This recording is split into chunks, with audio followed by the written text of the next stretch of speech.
By Sharon Marris, news reporter. Australia's centre-right government has lost its majority after the Deputy Prime Minister was declared ineligible for Parliament.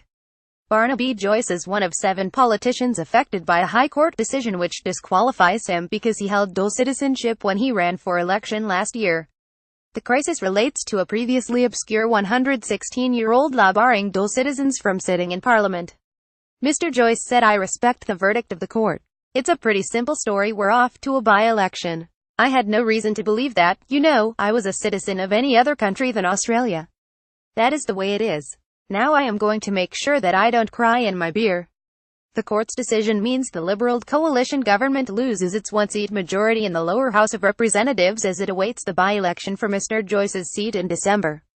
Image: Australian Deputy Prime Minister Barnaby Joyce. Mr. Joyce will be able to stand for re-election, however, having renounced his New Zealand citizenship since the last election.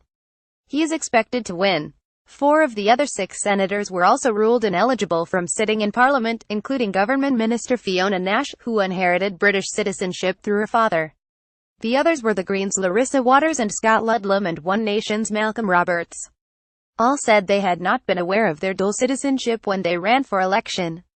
The disqualified senators will be replaced by members of their own party without an election, meaning the balance of power will only be affected by Mr. Joyce's situation.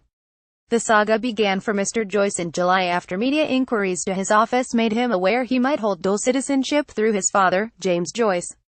The New Zealand High Commission told him he had been a New Zealand citizen in August and he renounced his citizenship after that. The government had unsuccessfully argued in court that the phrase "in the law as a subject or a citizen" of a foreign power should only refer to a person who has voluntarily retained that status. But the court found Mr. Joyce was a New Zealander by descent at the time of his nomination last year. The 2 senators allowed to stay in Parliament were Matt Canavan, who the court heard might have inherited Italian citizenship from his Australian-born mother through Italian grandparents, and Nick Xenophon, who was born to Cypriot and Greek parents and had checked with both embassies to ensure he wasn't a citizen of those countries. He later found he was British because his father left Cyprus while it was a British colony.